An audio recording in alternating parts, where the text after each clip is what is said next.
The Duel of Honor. Captain Jace Merrick hadn't meant to land on Viridia 6.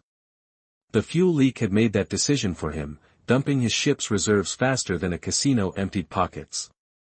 As he pried open the access panel beneath the drifter's belly, the burnt-orange sun baked his shoulders through a threadbare flight jacket that had seen better decades. "Come on, you cantankerous heap of," his knuckles slipped, metal edge biting into flesh. Blood welled, and Jace's curses echoed across the crystalline canyon. Something glittered in his peripheral vision. Not the native crystals, something moving. Jace's hand slid to the pulse pistol at his hip. 5 years smuggling along the outer rim had taught him that unexpected company usually meant unexpected problems. "Whoever's out there, I don't have anything worth taking," he called, voice steady despite the prickle of sweat down his spine. "Just a broken ship and worse attitude." Silence answered, but the sensation of being watched intensified. Then, like quicksilver flowing down the canyon wall, a figure emerged. She stood nearly 7 feet tall, with skin that shifted like opal beneath the sunlight, iridescent blues and violets rippling over muscles corded with tension. A crown of crystalline spines swept back from her forehead, and her eyes, 3 of them, glowed with feral intelligence. The ceremonial armor she wore seemed to be composed of some living metal that pulsed with her breathing. Jace had spent enough time in disreputable spaceports to recognize a Sylvari when he saw one. Rumors about their warrior culture and technological prowess weren't just spacer tales, but he'd never expected to meet their queen. "Nyxera," he breathed, the name escaping before he could stop it. Her central eye narrowed. "You know me, human. Yet I do not know you." Her voice resonated like struck crystal. "How interesting that fate delivers you to me." Jace's mind raced. The Sylvari Queen had disappeared from public view months ago, sparking rumors of civil war within their dominion. What was she doing alone on this backwater planet? "Just passing through," Jace said, slowly lowering his hand from his weapon. "Engine trouble. I'll be gone as soon as it's fixed." "No." The word fell between them like a blade. "You trespass on sacred ground. Ground I claimed for contemplation before the betrayal." Jace cursed his luck. "Look, your majesty, or highness, or whatever, I didn't know this was your meditation spot." "No disrespect intended." Nyxera tilted her head, those triple eyes assessing him with unsettling focus. "You were military once. I see it in your stance." "A commander?" "Captain," Jace corrected automatically, then winced. His discharge wasn't something he advertised. "Former. Dishonorably, I suspect." Her mouth curved into what might have been a smile on a human. On her, it looked predatory. "You carry shame like a second skin." Jace tensed. "Did you track me here? If someone sent you." "I was here first," she interrupted. "But now I recognize the opportunity the stars have provided." In one fluid motion, she drew a blade from her back, a curved length of the same living metal as her armor, humming faintly. "I challenge you to Kithera. Combat of honor." "Whoa, hold on," Jace backed up, hands raised. "I don't do duels, especially not with alien royalty. I'm just trying to fix my ship. Your acceptance is irrelevant. The challenge is issued." She advanced, blade catching sunlight. "Face me with honor, or die where you stand." Jace's options evaporated like morning dew. Running was pointless against a Sylvari, their reflexes were legendary. Fighting would likely end with his entrails decorating the crystal formations. "Why me?" he asked, buying seconds to assess the terrain. "What did I do to warrant a royal beatdown?" "You exist at the right moment," she said simply. "And I require proof." "Proof of what?" "That I am still worthy." Something flashed across her features, vulnerability, quickly masked. "Draw your weapon, Captain Jace Merrick." Jace blinked. He hadn't told her his name. There wasn't time to wonder how she knew it. Nyxera lunged forward, blade whistling through the air where his neck had been a heartbeat earlier. Jace rolled, drawing his pistol and firing in one motion. The energy pulse dissipated against her armor like water on hot stone. "Conventional weapons are useless against Sylvari metallurgy," she said, almost apologetically. "This must be blade to blade." "I don't have a—" Jace's protest died as she tossed something that thudded into the dirt by his feet. A short sword, similar to hers but unadorned. "Now you do." Jace grabbed the weapon, its weight unfamiliar in his hand. His combat training had focused on firearms and piloting, not swordplay. But the heft of it triggered muscle memories from mandatory officer training courses he'd mostly slept through. Nyxera attacked again, her movements fluid as water. Jace parried clumsily, the impact jarring his arm to the shoulder. "You fight like a child," she observed, circling. "Thanks," Jace grunted, adjusting his grip. "I skipped the dueling alien queen's class at the academy." Her blade flashed again, opening a shallow cut across his forearm. "You joke to hide fear." "Interesting." "Not hiding it very well, then," Jace muttered, retreating toward the canyon wall. He needed to change the dynamics of this fight or he'd be dead in minutes. The next exchange drove him back further until his shoulders touched rock. Nyxera pressed her advantage, blade a silver blur. Jace ducked, and her weapon struck crystal, sending up a shower of sparks. That's when he saw it, the way her third eye twitched when the sparks flew. A sensitivity to light. Jace feinted left, then spun right, blade scraping along the crystal wall. More sparks erupted, and Nyxera flinched minutely. He had something to work with now. What followed wasn't elegant swordplay. It was desperation, instinct, and the stubborn refusal to die that had kept Jace alive through a court-martial and 5 years of smuggling runs in hostile territory. He used the environment, kicking up crystalline dust, striking the walls to create bright flashes, turning Nyxera's superior skill against her by forcing her to fight in conditions that aggravated her third eye's sensitivity. Still, she was relentless. For every blow he managed to deflect, 2 more found their mark, leaving him bleeding from a dozen shallow cuts.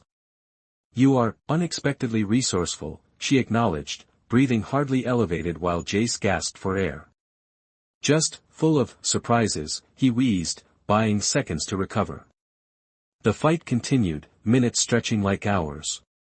Jace's arms burned, his lungs screamed, but he kept moving. Kept surviving. And gradually, impossibly, he began to anticipate her patterns. Finally, when his legs threatened to give out, Jace gambled everything on one desperate move. As Nyxera lunged, he dropped to one knee, angling his blade upward while throwing a handful of crystal shards directly at her third eye. She recoiled instinctively, and impaled herself on his outstretched sword. The blade slid between plates of her living armor, finding the unprotected junction at her side. Not a fatal wound, but enough to draw iridescent blue blood that shimmered in the sunlight. Nyxera froze, her own blade poised to strike. For several heartbeats, neither moved. Then, slowly, she lowered her weapon. "It seems," she said, voice oddly calm, "that I have underestimated you, Captain." Jace withdrew his blade, expecting retaliation. Instead, Nyxera sank to one knee before him, head bowed, triple eyes downcast. "What are you doing?" he asked, bewildered. "The Kithera is complete." Her voice had changed, carrying formal weight. "You have proven your worth through combat. I acknowledge my defeat." Jace's relief was short-lived.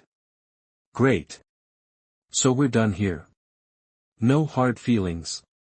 Nyxera looked up, expression inscrutable. "We are bound now, Captain Merrick. By the ancient laws of my people, I am yours until death or release." "I'm sorry, what?" Jace nearly dropped the sword. "Look, I don't want whatever this is. You challenged me, I defended myself. That's it. The challenge was issued under sacred law. The outcome is binding." She placed her blade at his feet. "Defeated and alone, I submit to your authority. You own me now. Jace ran a hand through sweat-soaked hair. No. That's not happening. I don't own anyone, especially not alien royalty. Don't you have a dominion to run? I was betrayed, Nyxera said, a flash of rage crossing her features. Usurpers sent assassins. I escaped to this place of solitude to contemplate revenge. But now fate has intervened. So go back, raise an army. I cannot. Her voice hardened. Not until I have fulfilled this bond or you release me from it. Such is our way. Jace stared at the kneeling queen, blood seeping from his own wounds, ship still broken, and now, apparently, responsible for an exiled alien monarch. Can I just release you now? Is there a formal thanks but no thanks in your tradition? You would reject the service of a Sylvari queen. She sounded genuinely offended. I am a warrior without equal, a strategist trained since birth, conversant in 87 languages and combat forms. And I'm a disgraced cargo runner with a ship that leaks fuel, Jace countered. Not exactly in the market for royal retainers. Nyxera rose to her feet, towering over him again. The bond is made. Reject it if you wish, but it remains. I will follow you until released through proper ritual or death. Jace sighed deeply, the adrenaline crash making his knees weak. And what exactly does this bond entail? I serve your will. My skills are yours to command. My knowledge, yours to access. My blade, yours to direct. And if I command you to go home and forget this happened? I would be compelled to remind you that such a command violates the spirit of the bond and would bring dishonor to us both. There was that predatory almost smile again. Jace holstered his pistol and sheathed the sword in his belt. Fine. First command, help me fix my ship. Nyxera nodded, following him back to the drifter. A practical beginning. As they worked in silence, Jace stealing glances at the alien queen now examining his fuel lines with methodical precision, one thought kept circling in his mind. The galaxy had just become considerably more complicated. The hunters and the hunted. The drifter limped through the nebula's edge, trailing wisps of ion discharge like a wounded animal marking its path. Inside the cockpit, Jace Merrick massaged his temples, fighting the headache that had become his constant companion over the past 2 weeks. The starboard stabilizer is operating at 63% efficiency, Nyxera observed from the co-pilot's chair, her triple eyes scanning the readouts with unnerving focus. We should consider repairs at the next viable port. Add it to the list, Jace muttered. Right after acquire money and avoid getting killed. Since their fateful encounter on Viridia 6, life aboard the drifter had settled into an uneasy rhythm. Nyxera had proven herself useful, if disconcerting. Her knowledge of spatial navigation cut travel time by nearly 30%. Her ability to repair complex systems with minimal resources bordered on miraculous. And yet, every time Jace turned around to find her watching him with that unsettling intensity, he questioned his decision to let her aboard. Your discomfort persists, she noted, tilting her head. Despite evidence of our arrangement's mutual benefit. It's not the arrangement that bothers me, Jace replied, adjusting their course through a particularly dense section of cosmic debris. It's the part where half the galaxy probably wants to kill me for allegedly kidnapping alien royalty. I was not kidnapped. I was defeated honorably. Try explaining that to your people. Nyxera's spine crown rippled, her equivalent of a shrug. The Sylvari respect combat outcomes. Those loyal to me will accept my bond status, though they may question my defeat by a human. She paused. Those who orchestrated my exile will simply want us both dead. Comforting. Jace checked the long-range scanner for the 10th time in an hour. So who exactly arranged your little vacation from the throne? The question had gone unanswered for days, but something in his tone must have shifted her calculations of trust. My first minister, Tekon, she said finally. With support from the Guild of Technological Advancement. They seek to move the Dominion toward industrial expansion, resource extraction, colonization. Sounds profitable and contrary to our sacred balance with the cosmos. Her voice hardened. The Sylvari have always progressed through refinement, not consumption. Quality, not quantity. Takon sees differently. He arranged for assassins during the ceremony of celestial alignment.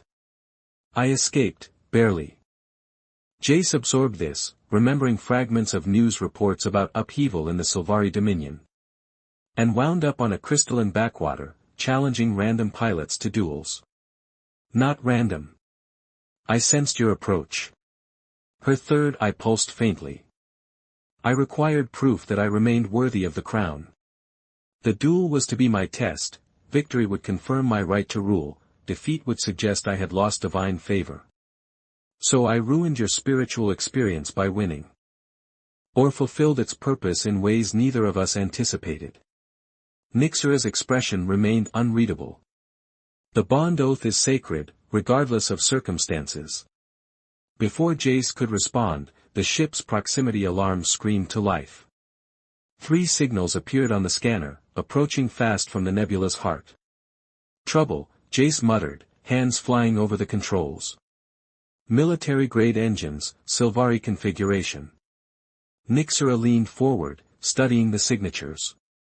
Royal Guard vessels. Elite hunters. Friends of yours. Once. Her eyes narrowed. Now their loyalties are unknown. The comm system crackled. A stern voice filled the cockpit, speaking in the melodic, clicking language of the Sylvari. What are they saying? Jace asked, calculating emergency jump coordinates. They demand I return to the Dominion. Nyxura's posture stiffened. They claim to be loyal, sent to rescue me from captivity. Perfect timing. Tell them you're coming home willingly, oath fulfilled, everyone's happy. Nyxura's gaze locked onto his. Are you releasing me from my oath? The question hung between them, unexpectedly weighted. Jace hesitated, surprised by his own reluctance. If that's what you want, he said carefully. What I want is irrelevant. The bond. Forget the bond, Jace interrupted. Do you want to go back? Nyxura's triple eyes blinked in unison, a rare indication of surprise. Not under these circumstances. Takon will have prepared carefully. Any return must be on my terms, with strengths he cannot anticipate. Jace nodded, decision made. Then let's disappoint your escort. He punched the thrusters, sending the drifter into a steep dive beneath the approaching vessels. The ship groaned in protest, but held together as they plunged deeper into the nebula's swirling gases. They are pursuing, Nyxura reported, monitoring the scanner. All 3 vessels. They any good? The best in the Dominion. Fantastic. Jace initiated evasive maneuvers, weaving through dense pockets of stellar matter. Can you get to the gun turret? I modified the targeting systems last week, might need manual override in this soup. Nyxura moved with fluid grace to the ladder connecting to the turret bay. I will not fire on my own people without confirmation of hostile intent. Fair enough. Just be ready. The nebula worked both for and against them, reducing scanner efficiency but providing cover. Jace pushed the drifter through gaps barely wider than its hull, relying on instinct more than instrumentation. Behind them, the Royal Guard ships followed with disciplined precision. A warning shot lanced past their port side.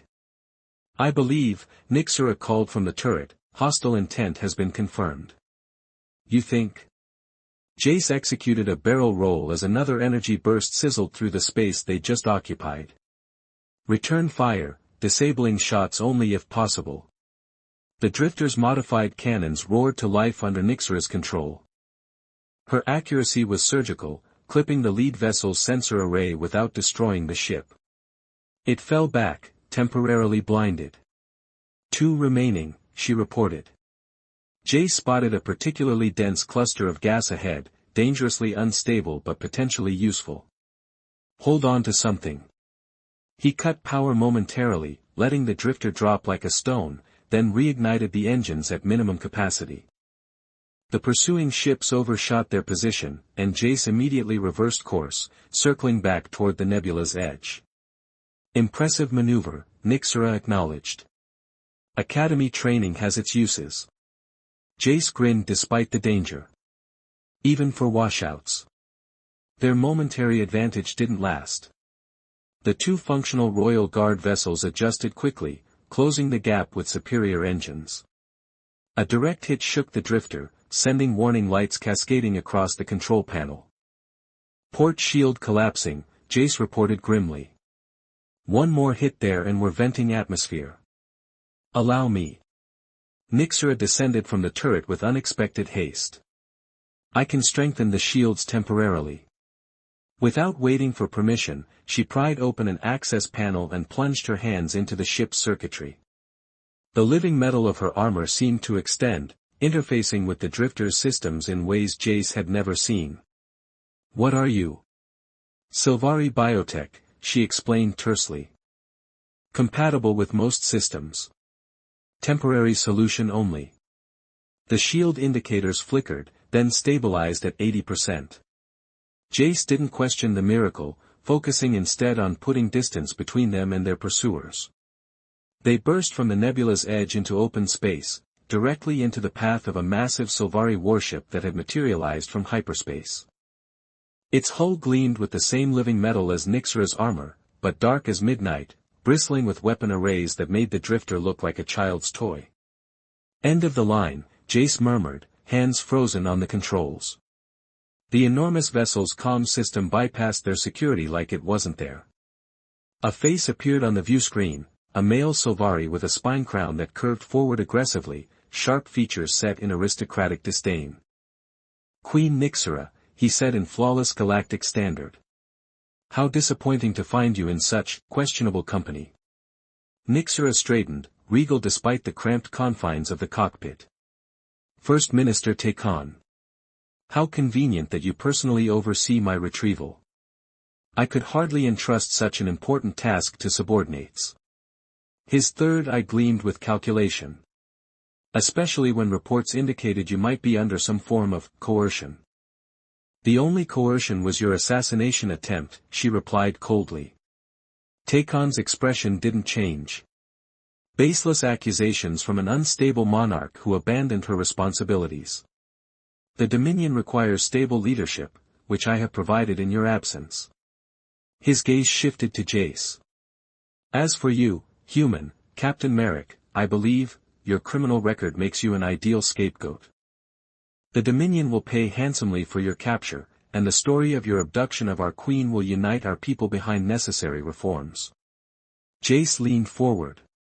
There's just one problem with your story, she's here voluntarily. A claim easily disproven once she returns home. Takon smiled thinly. You have 30 seconds to surrender before I open fire. As the transmission ended, Jace turned to Nyxera. Please tell me you have some royal escape plan. I do. Her triple eyes held unexpected resolve. But it requires your trust. At this point, I'm all ears. Takon expects me to prioritize my survival and return. He does not understand the bond oath. She placed a hand on the control panel. If you will allow me complete interface with your ship, I can create a momentary shield disruption in his vessel, enough for a precision jump through their defenses. Complete interface. Jace frowned. What does that mean? I will temporarily merge my armor's biotech with your ship's systems. It will strain both, but create possibilities beyond conventional technology. The countdown ticked below 15 seconds. Jace nodded. Do it. Nyxera closed her eyes. The living metal of her armor seemed to liquefy, spreading along her arms and across the control panels.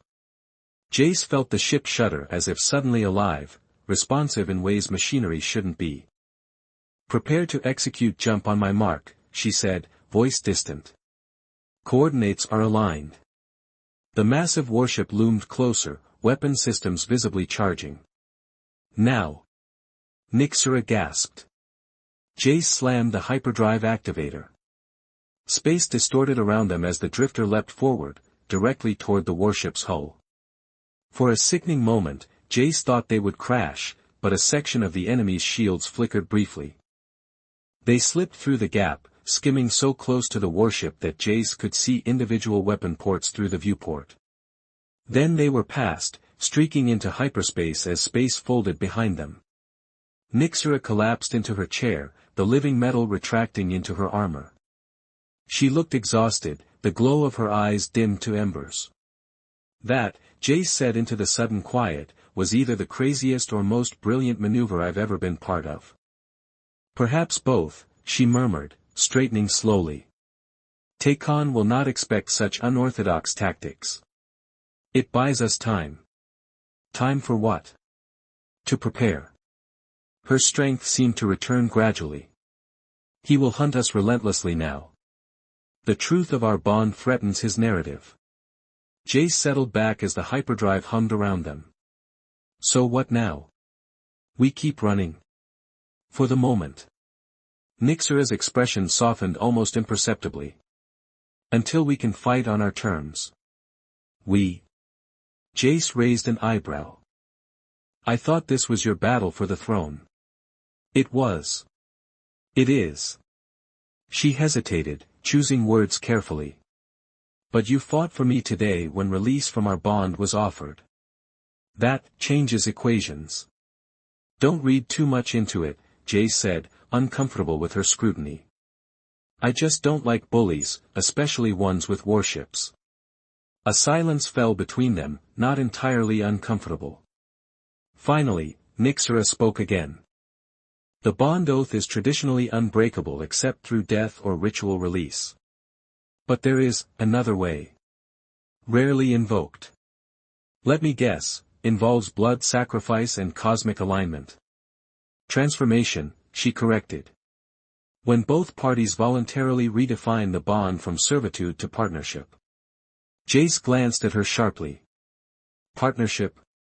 Equal standing. Shared purpose. Her third eye pulsed with intensity. It has not been done with a non-Sylvari in recorded history. You're suggesting we, what? Become business partners instead of master and servant? I suggest we acknowledge what is already happening. Nixera gestured to the ship around them. We function better together than apart. Your tactical instincts complement my technical knowledge. My connections balance your anonymity. Jace considered this, surprised by how logical it seemed. And this transformation, it satisfies your cultural obligations. It honors them while evolving beyond them. For the first time, Nixera's face showed something like hope. The bond becomes stronger, not weaker, through mutual choice rather than obligation. The hyperspace corridor stretched before them, infinite possibilities in swirling light.